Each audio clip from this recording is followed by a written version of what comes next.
네, 하나님의 말씀 시편 136편 1절에서 26절 말씀을 함께 찾아보도록 하겠습니다. 시편 136편 1절에서 26절에 있는 말씀입니다. 네, 1번 불은 켜주셔도 됩니다. 오늘은 감사는 우연의 산물이 아니다 라는 제목으로 하나님의 말씀 선포하도록 하겠습니다. 네, 내일부터 추석 연휴가 되어 여기 1번 불 켜주세요. 네, 어둡습니다. 네, 내일부터 추석 연휴가 되었죠. 추석이라는 명절은 우리 대한민국 명절 중에 설날과 버금가는 큰 명절입니다. 비록 코로나19로 좀 어수선하고 좀 뒤숭숭한 명절이지만 그래도 풍요로운 명절 되시기를 간절히 바랍니다. 이 추석이라는 명절은 우리가 한가위라고도 하죠. 혹시 한가위의 뜻이 뭔지 아시나요? 한가위? 좀 찾아봤더니 한이라는 뜻이 크다라는 뜻을 가지고 있고요. 가위는 가운데라는 뜻을 가지고 있다고 합니다.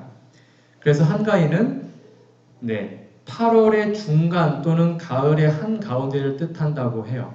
그래서 정월 대보름, 보름달이 제일 큰 이 시기를 우리는 추석이라고도 하고 한가위라고도 합니다. 제가 매주 화요일마다 성경의 맥을 잡다를 했는데 이번 주는 명절을 맞이해서 한 주 쉬고 추석에 대한 또 감사에 대한 말씀을 좀 준비해 보았습니다. 감사하자는 설교는 워낙 많이 들어보셨고 뻔한 설교이지만 그래도 1년에 한두 번 정도는 필요할 것 같아서 오늘은 감사는 우연의 산물이 아니다 라는 제목으로 말씀을 좀 증거하도록 하겠습니다. 여러분 보시기에 왼쪽에 있는 이 박사님이 누군지 아십니까? 얼굴 많이 보셨나요? 영국의 이론 물리학자이고 세계 최고의 석학입니다. 혹시 누군지 아십니까? 여러분 볼 때 왼쪽. 네. 아마 한 번쯤은 들어보셨을 건데요. 성함이 뭐냐면 스티븐 호킹 박사. 들어보셨죠? 스티븐 호킹 박사가 요 분입니다. 지금은 살아계시지 않고 돌아가셨습니다. 여러분 볼 때 오른쪽에 있는 그 야구 선수는 혹시 누군지 아시나요? 저는 야구는 그렇게 잘 모르는데 제가 좀 찾아봤더니 이 사람은 1903년에 태어났습니다. 미국 사람이고요. 약 140여 년의 메이저 리그 역사에서 통산 말로 홈런 1위, 그 다음에 장타력은 역대 3위, 타점은 5위, 타율은 16위, 홈런 27위, 하여튼 대단한 사람이라고 합니다. 근데 이렇게 대단한 사람인데 별명이 철마라고 합니다. 철로 된 말. 왜 이런 별명을 가졌냐면 1925년부터 14년 동안 한 경기도 빠지지 않고 다 출전을 했다고 합니다. 2130경기를 쉬지 않고 출전했대요. 그러니까 지독하게 감기에 걸려도 손가락이 부러져도 아파도 무조건 경기장에 나왔다고 합니다. 그래서 이 기록이 1995년까지 약 56년 동안 깨지지 않았다고 합니다. 14년 동안 개근해서 계속 경기한 겁니다. 이 사람 이름이 뭐냐면 아는 사람 계십니까? 이 사람 이름이 루게릭이라고 합니다.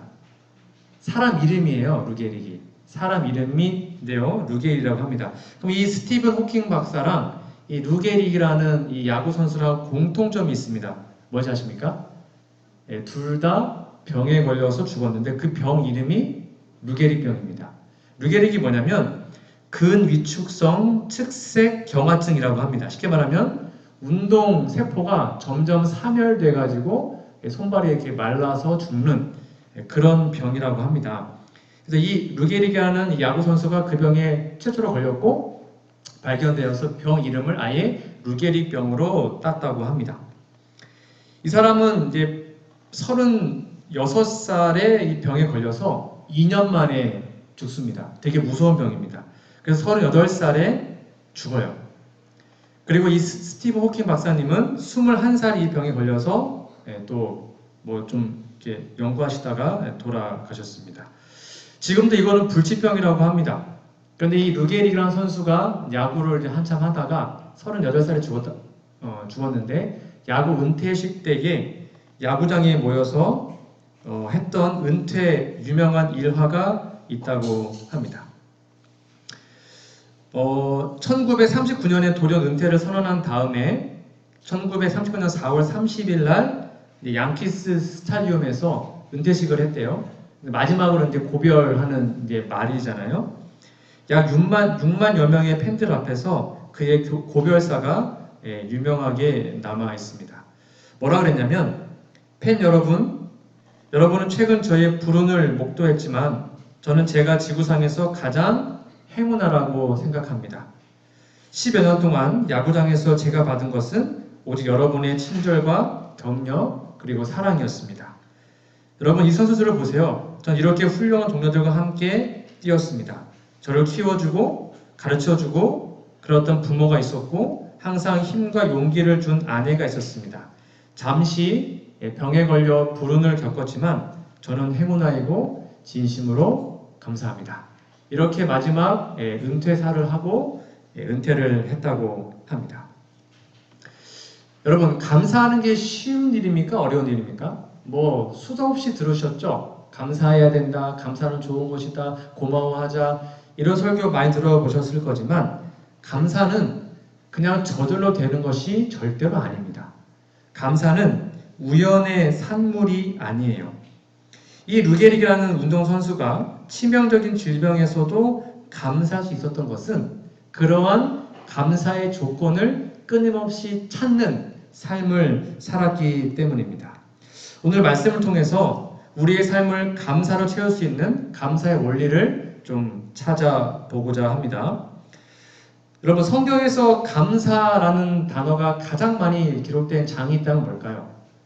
여러분, 사랑장 하면 딱 떠오르는 게 몇 장이죠? 사랑장은 몇 장입니까? 네, 고린도전서 13장이죠. 믿음장은요? 히브리서 11장. 그렇죠? 재림장은 마태복음 24장. 아마 저는 개인적으로 감사장이라고 하면 오늘 본문 말씀인 시편 136편이라고 생각합니다. 여러분, 성경을 좀 펴주세요. 성경을 펴시고 136편을 좀 펴보도록 하겠습니다. 본문이 긴 관계로 제가 다 읽지 않고 몇 절만 좀 읽어보도록 하겠습니다. 1절부터 읽을게요. 여호와께 감사하라. 그는 선하시며 그 인자하심이 영원함이로다. 모든 신에 뛰어나신 하나님께 감사하라. 그 인자하심이 영원함이로다. 5절. 지혜로 하늘을 지으신 이에게 감사하라. 그 인자하심이 영원함이로다. 12절. 강한 손과 펴신 팔로 인도하여 내신 이에게 감사하라. 그 인자하심이 영원함이로다. 홍해를 가르신 이에게 감사하라. 그 인자하심이 영원함이로다. 이스라엘로 그 가운데로 통과케 하신 이에게 감사하라. 그 인자하심이 영원함이로다. 24절입니다. 우리를 우리 대적에게서 건지신 이에게 감사하라. 그 인자하심이 영원함이로다. 모든 육체에게 식물을 주신 이에게 감사하라. 그 인자하심이 영원함이로다. 하늘의 하나님께 감사하라. 그 인자하심이 영원함이로다. 하면서 계속 감사라는 말이 반복되어 나옵니다. 여러분 좋아하는 말씀이 있을 겁니다. 항상 기뻐하라. 쉬지 말고 기도하라. 범사에 감사하라. 여러분, 범사에 감사하라는 말씀이 어디 나오냐면 데살로니가 전서 5장 18절에 기록되어 있죠. 함께 좀 읽어볼까요? 시작. 범사에 감사하라. 이것이 그리스도 예수 안에서 너희를 향하신 하나님의 뜻이니라. 하나님의 뜻이 뭐래요? 우리가 범사에 감사하라는 것입니다. 좋은 일이건 나쁜 일이건 어떤 상황에서도 불만, 짜증, 불평하는 것이 아니라 감사하는 것이 하나님의 뜻입니다. 그리고 진짜 그리스도인들은 하나님의 뜻대로 사는 사람들이죠. 항상 기뻐하는 삶, 항상 기도하는 삶, 그리고 감사하는 삶. 이것이 하나님이 우리를 향한 뜻인데 과연 어떻게 그렇게 살 수 있을까요? 그래서 감사는 믿음의 절정이거든요.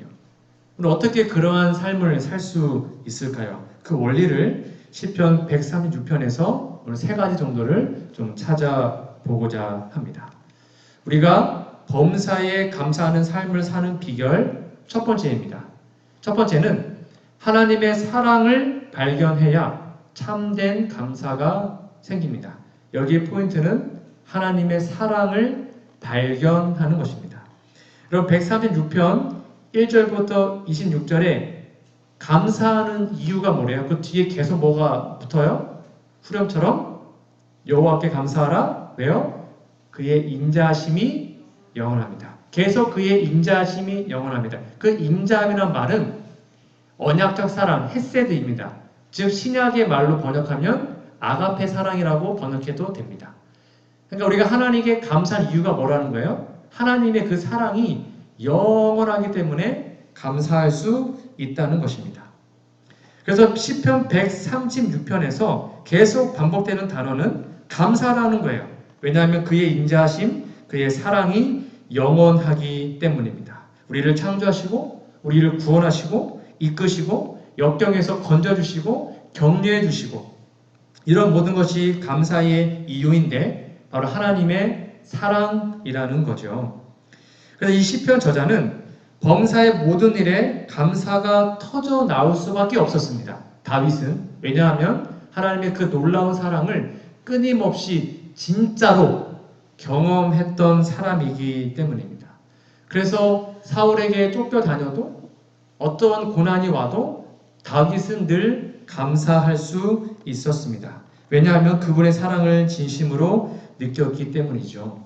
뒤집어 얘기하면 오늘날 우리의 삶에 혹시 불평이나 불만이나 짜증이나 그런 것들 우리의 마음속에 계속 올라오고 있다면 우리는 하나님의 사랑을 경험하지 못하고 있다는 것입니다. 진짜로 하나님의 사랑을 발견하면 감사의 마음이 생길 수밖에 없는 거죠. 오늘날 저와 여러분의 모습은 어떠합니까? 이러한 감사의 조건이 생긴 이유는 사랑의 하나님을 진심으로 만났기 때문임을 기억하고 모든 상황에서도 사랑하시는 그 하나님의 놀라운 사랑을 경험하고 맛보는 그래서 우리의 삶에 감사가 넘치는 우리 모든 성도들과 제가 될 수 있으면 정말로 좋겠습니다. 두 번째입니다. 우리 어떻게 범사에 감사하는 삶을 살 수 있을까? 두 번째는 감사의 이유를 찾아야 범사에 감사할 수 있습니다. 여기 포인트는 이유를 우리가 찾아야 됩니다. 그냥 되는 것이 아니라 찾아야 됩니다. 여기 볼게요. 136편 8절부터 보시면 해로운 낮을 주관하게 하신 이에게 감사하라. 그 인자하심이 영원하미로다. 달과 별들로 밤을 주관하게 하신 이에게 감사하라. 그 인자하심이 영원하미로다. 25절 모든 육체에게 먹을 것을 주신 이에게 감사하라. 그 인자하심이 영원하미로다 라고 기록합니다. 오늘 여러분 아침에 해가 떴습니다. 해가 뜬 걸 보고 정말 진심으로 하나님께 막 감사하면서 기도하셨습니까? 밤에 달이 뜨고 별이 뜨면 정말 하나님께 감사하며 기도하시나요? 우리에게 먹을 걸 주시는 그 놀라운 하나님의 사랑을 정말 진심으로 우리는 감사하고 있습니까? 우리가 범사에 감사의 조건과 이유를 찾는 것은 쉽지 않습니다.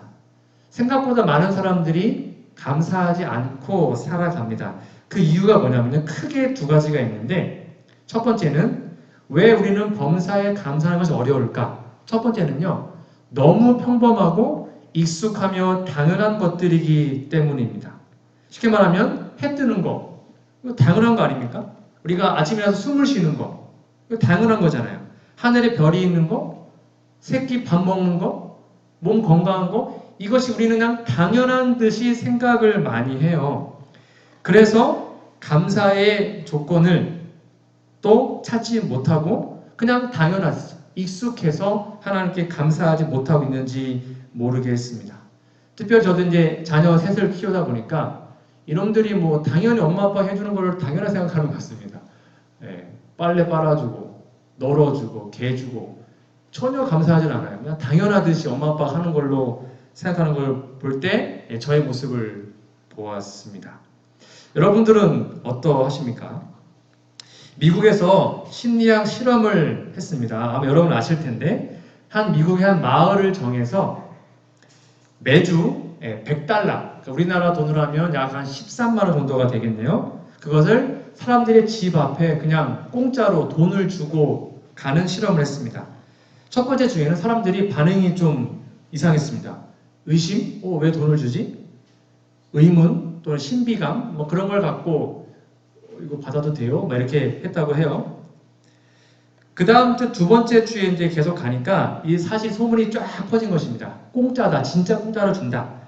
그래가지고 사람들이 그 돈을 두고 간 사람들에게 감사한 마음을 가졌다고 합니다. 둘째 주까지는. 셋째 주가 되었습니다. 이제 이 블록에 사는 사람들이 기대감을 갖습니다. 오늘은 얼마를 줄래나? 그런 기대감을 갖고 좀 감사하는 마음이 이제 익숙해져서 사라졌습니다. 네 번째 주가 되었습니다. 항상 100달러가 매일마다 어김없이 오기 때문에 그냥 일상생활처럼 아무런 마음의 감동도 없이 너무 당연하게 그 돈을 받아갔다고 합니다. 마지막 다섯째 주 실험주였습니다. 항상 돈을 놔두고 이 노신사분이 그 주는 그 마을을 지나가는데 돈 없이 그냥 지나갔습니다. 돈을 안 주고 지나간 거예요. 그러니까 사람들 어떻게 했을까요? 다 집에 나와가지고 막 따졌습니다. 아니 왜 오늘은 돈 안 주냐고, 뭐 하는 거냐고, 돈 달라고 막 따졌답니다. 화를 내기도 하고 큰 소리를 치기도 하고 막 소리 지르고 불평하고 원망을 했대요. 그때 이 노인이 이렇게 얘기했다고 합니다. 아니 두고 가는 것도 내 마음이고 안 주는 것도 내 마음이다. 이 돈은 제 거 아닙니까? 제가 주는 거 안 주고 내 마음인데 왜 뭐라 하십니까? 하고 그 실험은 끝났다고 합니다. 왜 이들이 이렇게 했을까요? 처음에는 감사했거든요. 근데 그것을 계속 받다 보니까 그것이 감사로 느껴지지 않게 된 거죠. 저는 이 영화를 보지 않았지만 워낙 유명한 대사여서 제가 좀 찾아봤습니다. 이 영화에서 이 사람이 검사 역할을 맡은 사람인데 대사 중 이런 말을 했습니다. 호의가 계속되면 그게 권리인 줄 알아요.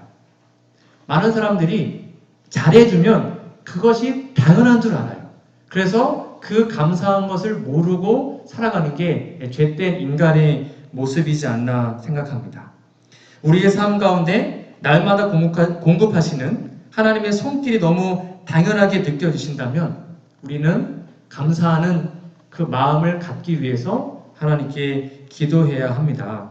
어쩌면 당연한 물, 공기, 햇빛 뭐 이런 것들 이제 우리 삶에 없어질 수도 있거든요.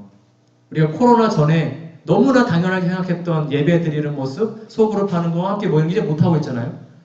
얼마나 감사해요. 그때가 그립고 우리도 그렇게 될 수가 있는 것이죠. 이스라엘 백성들이 약 40년 동안 광야 생활했던 그 역사를 보면 한마디로 감사 불감증이었습니다. 애굽에서 종살이를 했습니다. 사회 문명을 받고 극적으로 출애굽을 했죠. 홍해를 건넜을 때 그들은 감사를 충만했습니다. 그때 막 기쁨을 날뛰고 하나님께 감사를 드렸어요. 그 다음부터 전갈과 독사들이 있는 곳, 낮에는 하나님이 구름 기둥으로, 밤에는 불 기둥으로 날마다 만나 주시고 바위에서 물 주시고 병 안 걸리게 해주시고 적군을 다 막아주시고 그렇게 했거든요. 근데 구약의 기록에 보면 하나님께 감사했단 말이 거의 없어요. 40년 내내 뭐 했을까요? 불평, 불만, 그러다가 벌받아서 죽고 거의 대부분이 광야에서 죽임을 당했죠. 하나님의 끊임없는 보호하심과 사랑을 그냥 당연하게 생각했기 때문에 그들은 감사하지 않았던 것입니다. 혹시 우리들은 이러한 익숙함에 빠져 있다면 하나님이 우리의 그것을 뺏어갈 수도 있습니다. 하나님, 그 모든 것을 우리의 삶에서 뺏어가기 전에 우리가 다시 한번 모든 것에도, 아주 사소한 것에도 하나님께 감사할 수 있는 우리가 되었으면 좋겠습니다. 두 번째, 왜 우리가 범사에 감사하기가 어려울까요? 두 번째 이유는 감사 이유를 찾는데 그 자체가 익숙하지 않기 때문입니다. 쉽게 말하면 습관이 되어 있지 않은 것입니다. 훈련이 되어 있지 않는 거죠. 제가 하나 썰렁한 얘기를 해드릴게요. 한 남자 장로님께서 지하철을 탔는데 이제 빈자리가 난 겁니다. 빈자리가 나서 그 빈자리에 가서 앉으려고 하는데 염천한 한 아주머니가 자신의 가방을 휙 하고 던져가지고 거기다가 딱 던져놓고 가가지고 엉덩이 들이밀고 먼저 자리에 앉았습니다. 서로 민망하잖아요. 그냥 남자 장로님 자리거든요. 딱 바로 앞이니까 앉으려고 하는데 막 삐집고 들어와서 앉은 것입니다. 짜증나고 그랬는데 그때 목사님께서 늘 감사하라 라는 설교를 듣고 장로님 온 거예요. 이런 경우에는 어떻게 감사를 하지? 그때 그 남자 장로님이 뭐라고 감사한지 아십니까? 하나님한테 하나님, 저 사람이 제 아내가 아님을 감사합니다. 이렇게 했다고 합니다. 우리는 정말 매일의 삶에서 감사의 조건을 찾는 습관이 별로 안 되어 있는 것 같습니다. 저희 가족이 이제 코로나 이후에 또 바뀐 게 있다면, 한동안 또 하다 말다 많이 못했었는데, 요즘에는 아침 저녁 예배를 매일 꾸준히 계속 드리고 있습니다. 특별히 저녁에 함께 말씀을 나누고 이제 하루 종일 감사했던 걸 한 가지를 나눠요. 계속. 그러면 이제 지훈아 오늘 뭐가 제일 감사했어? 애들이 말을 잘 할까요? 애들은 잘 하더라고요. 근데 정작 저랑 집사람은 오늘 뭘 감사한 일이 있지? 참 쉽지 않음을 경험하게 됩니다. 왜냐하면 습관이 안 되는 것입니다. 훈련이 안 되는 거예요. 정말 하나부터 끝까지 다 감사할 조건인데 그것을 찾는 훈련과 습관이 안 되는 모습을 보게 됩니다. 시편 136편의 시편 저자는 하나님의 사랑이 나타나는 모든 부분들을 보면서 감사의 조건들을 찾았습니다. 이런 부분들은 하나님의 도우심을 통해 이제 우리의 삶에도 그것을 찾는 훈련과 습관이 되었으면 좋겠습니다. 정말 사소한 것 하나까지도 감사할 수 있는 마음이 있다면 그것이 우리의 믿음의 성장임을 여러분 꼭 기억하시면 좋겠습니다. 마지막으로 세 번째입니다. 우리가 어떻게 하면 범사에 감사하는 삶을 살 수 있을까요? 세 번째는 비천한 가운데서도 사랑의 하나님을 기억한다면 감사함이 생깁니다. 오늘 본문 말씀 136편 23절에 보면 이런 말씀이 있어요. 우리를 비천한 가운데서도 기억해 주신 이에게 감사하라. 그 인자하심이 영원함이로다 라고 기록합니다. 늘 우리의 삶에 좋은 일만 있으면 행복하고 돈도 잘 벌고 직장 좋고 애들 다 뭐 좋은 대학 가고 뭐 늘 좋은 일만 있으면 뭐 감사를 안 할 수가 없죠. 그런데 감사하기가 정말 어려운 때, 바로 역경의 때, 비천한 가운데 있을 때, 고난이 올 때, 환난이 올 때, 어려울 때, 그럴 때 감사하는 게 진짜 감사 아닙니까? 시편 136편의 이 기자는 그러한 상황 가운데 그의 삶이 비천한 가운데 있을지라도 감사하는 것을 잊지 않았습니다. 왜요? 하나님이 나를 기억한다는 것입니다. 하나님이 나를 버리지 않았다는 것입니다. 아무리 어렵고 힘들고 고난과 환난이 와도 하나님은 나를 버리지 않았다. 그것을 기억했기 때문에 다윗은 그 상황에서도 하나님께 감사할 수 있었던 것이죠. 여러분 혹시 우리 교회 목사님은 아닙니다. 일반 개신교 목사님이신데 손양원 목사님이라는 분 아십니까? 한참 전에 약 100년 전에 계셨던 목사님입니다. 이분이 전남 여수 애양원 교회를 이제 담임했던 목사님이신데 1902년에 태어났다고 합니다. 그리고 1940년 9월 25일에 신사 참배를 거부했다는 이유로 감옥에 수감됩니다. 6년 동안 감옥에서 옥고를 치러요. 그러니까 아버지가 수감되니까 이제 경제 활동을 못 하잖아요. 그래서 두 아들이 어릴 때부터 학교를 못 다니고 이제 경제 활동을 했다고 합니다. 그리고 6년 동안 감옥살이를 하다가 이제 추록이 됐고 이제 나왔고 뒤늦게 그의 아들 동인과 동신이란 두 친구가 늙은 중학생이라는 별명을 가지면서 늦게 학교에 입학을 했습니다. 이 손동이라는 분이 첫째 아들이고요. 손동신이라는 분이 둘째 아들입니다. 근데 이 손양원 목사님의 두 아들이 한 날 다 죽어요. 순교를 당합니다. 1948년에 10월에 여수 순천 사건이라는 게 터졌는데 그때 순천 사범 6학년이 이 손동인이라는 분이었고요. 순천 중학교 2학년이 손동신이라는 사람이었습니다. 근데 그 당시에 좌익 학생들에 의해서 둘이 총살을 당합니다. 당시 큰 아들이 이 손동인이라는 분이 기독교 학생회 회장이었습니다. 그래서 그 폭도들이 이제 와서 그 사람을 잡아가요. 그래서 이 손동인이라는 분을 주먹과 나무 토막과 그걸로 막 총자루로 막 때려요. 두들겨 패서 온 몸이 피투성이가 됩니다. 그런데 이 손동이라는 사람이 뭐라고 했냐면 마지막으로 죽기 전에 나는 죽어도 나는 하늘에 갈 수 있는데 너희들은 이렇게 하면 어떡하냐. 회개하고 예수님을 믿어라. 너 어찌 이 형벌을 면하겠냐? 라고 말을 하자 이에 흥분한 그 학생들이 폭도들이 사격을 해서 이 손동인 사람을 죽입니다. 그러자 옆에 있었던 동생, 손동신이라는 동생이 형의 시신을 끌어안고 울면서 왜 죄 없는 사람의 피를 흘리냐? 이 피값을 어떻게 면하겠냐? 이제라도 회개하고 예수님을 믿어라 라고 외칩니다. 그러자 또 5명의 사람들이 열이 받아가지고 총으로 동생까지도 쏴서 죽입니다.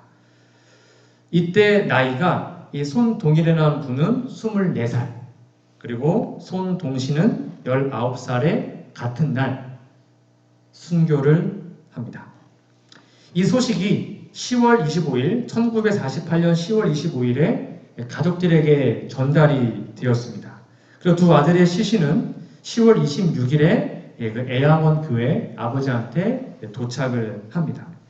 근데 장례식은 이 반란군이 진압이 된 다음에 10월 27일에 아들의 장례식이 치루어졌다고 합니다. 놀랍게도 여러분 아들 둘이 한 달 다 죽으면 아버지의 마음이 어떻겠습니까? 이 손양원 목사님 아버지 목사님이 두 아들의 장례식 때 읽었던 그 9가지 감사문이 지금까지 전해져 내려온다고 합니다. 제가 이야기 좀 나눠보고 싶었습니다. 손양원 목사님의 9가지 감사문입니다. 두 아들이 죽은 다음에 썼던 것입니다. 첫 번째, 나 같은 죄인의 혈통에서 순교의 자식이 나게 하셨으니 하나님께 감사합니다. 아들이 죽었는데 감사하다는 거예요. 허다한 많은 성도 중에서 어찌 이런 보배를 주께서 하필 내게 맡겨주셨는지 주께 감사합니다. 3남 3녀 중에서도 가장 아름다운 두 아들을 순교로 하나님께 바치게 하셔서 감사합니다. 한 아들 순교도 귀하거늘 하물며 두 아들이 함께 순교했으니 더욱 감사합니다. 예수 믿다가 와서 정신하는 것도 큰 복이라 하거늘 전도하다 총살 순교 당하였으니 주님께 더욱 감사합니다. 미국 가려고 준비하던 두 아들 미국보다 더 좋은 천국 갔으니 안심되어 감사합니다. 내 아들 죽인 원수를 회개시켜 아들 삼고자 하는 사랑하는 마음을 주신 하나님께 감사합니다. 그래서 정말로 나중에 이 두 아들 죽인 그 폭도들 중에 몇 명을 목사님이 양자로 삼아서 정말 아들을 삼습니다. 그러니까 그 사람 미워하지 않고 사랑하는 마음을 주신 게 감사하다는 거예요. 내 아들의 순교의 열매로 무수한 천국의 아들이 생길 것을 생각하니 감사합니다.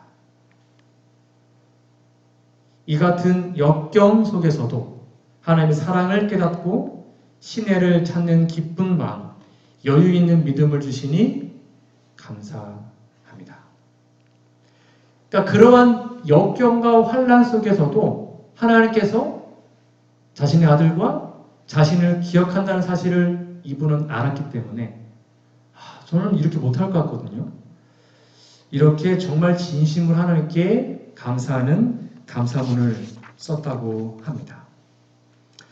여러분 정말로 진짜 놀라운 믿음 아닙니까? 우리는 과연 이렇게 하나님께 감사드리며 살고 있는지 고민해 봐야 합니다. 환난이 와도, 아픔이 와도, 고난이 와도, 역경이 와도, 비천한 가운데에 처할지라도 하나님께서 나를 인도하시고 나를 잊지 않으셨다. 하나님의 놀라운 사랑 우리가 기억한다면 우리 불평하지 않고 좌절하지 않고 하나님께 감사할 수 있을 것입니다. 이것이 바로 감사가 믿음의 절정이라는 이유인 것입니다. 제가 정말 좋아하는 시대의 소망에 224페이지 이런 말씀이 있습니다. 이 말씀 읽고 말씀을 정리하겠습니다. 여러분 이 말씀 좀 잘 보세요. 하나님께서는 당신의 백성들이, 그러니까 우리들이요, 만약 여러분들이 만일 처음부터 종말까지를 볼 수 있고 우리가 미래를 알고 하나님의 동역자로서 그들이 성취하고 있는 그 목적의 영광을 식별할 수 있다면, 여러분들이 만약 미래를 알아요? 그럼 가장 좋은 길을 선택하겠죠? 만약에 그랬다면 우리가 인도받기를 선택해야 했을 그 길 이외에 어떤 다른 길로는 결코 그들을 인도하지 않으신다. 쉽게 말하면 지금 우리가 가는 그 발걸음이 하나님이 우리에게 주신 최선의 길이라는 것입니다. 최선의 길. 그것이 고난의 길이고 역경의 길일지라도 그것이 하나님이 우리에게 주신 최고의 길이라는 거예요. 밑에 보세요. 그리고 하늘이 사람에게 주실 수 있는 모든 선물 중에서 그리스도와 더불어 그의 고난에 동참하는 것이 가장 가치 있는 신임이요 가장 높은 영예인 것이다. 놀랍지 않습니까? 그러니까 우리가 비천에 처하고 고난과 환난이 왔을 때 그 길은 하나님이 잘못 인도한 길이 아니라 하나님이 최선의 길을, 최고의 길을 우리에게 지금 주고 있다는 사실을 기억할 때 우리는 어떠한 상황에도 감사할 수 있는 사람이 될 수 있는 것이죠. 기억하십시오. 우리는 최선의 길로 인도하시는 하나님의 인도하심에 따라 살아가는 사람들임을 기억하시고 어떠한 상황에도 감사를 놓지 않는 우리 모두가 되었으면 좋겠습니다. 오늘 말씀을 크게 정리하면 이것입니다. 우리가 범사에 감사하는 삶을 살려면 첫 번째, 하나님의 사랑을 발견해야 범사에 감사할 수 있습니다. 하나님의 인자하심은 영원하십니다. 그 언약적 사랑은 결코 없어지지 않습니다. 그걸 기억하면 우리는 감사할 수 있죠. 두 번째, 감사 이유를 찾아야 범사에 감사할 수 있습니다. 이건 훈련해야 됩니다. 노력해야 됩니다. 매일 살면서 감사한 것은 무엇일까? 하나님께 기도하고 찾아보는 우리 모두가 되었으면 좋겠고요. 마지막으로 세 번째, 비천한 가운데서도 고난과 환난과 역경이 와도 우리가 사랑의 하나님을 기억한다면, 이 길이 최선의 길임을 기억한다면 우리는 범사에 하나님께 감사할 수 있게 될 것입니다. 이러한 놀라운 감사의 신앙이 오늘 이 시간부터 저와 우리 모두의 삶에 임하기를 간절히 바라고, 특별히 추석 명절 어느 때보다도 감사하며 풍요롭고 행복한 명절 잘 보내시기를 간절히 바라며 오늘 말씀을 마치도록 하겠습니다. 감사하신 하늘 아버지, 범사에 감사하는 것이 하나님의 뜻임을 다시 한번 배웠으니 어떠한 상황에서도 불평하거나 낙담하거나 좌절하지 않고 하나님께 감사하는 진정한 그리스도인이 될 수 있도록 도와주시고 함께해 주시옵기를 예수님의 이름으로 간절히 기도합니다. 아멘.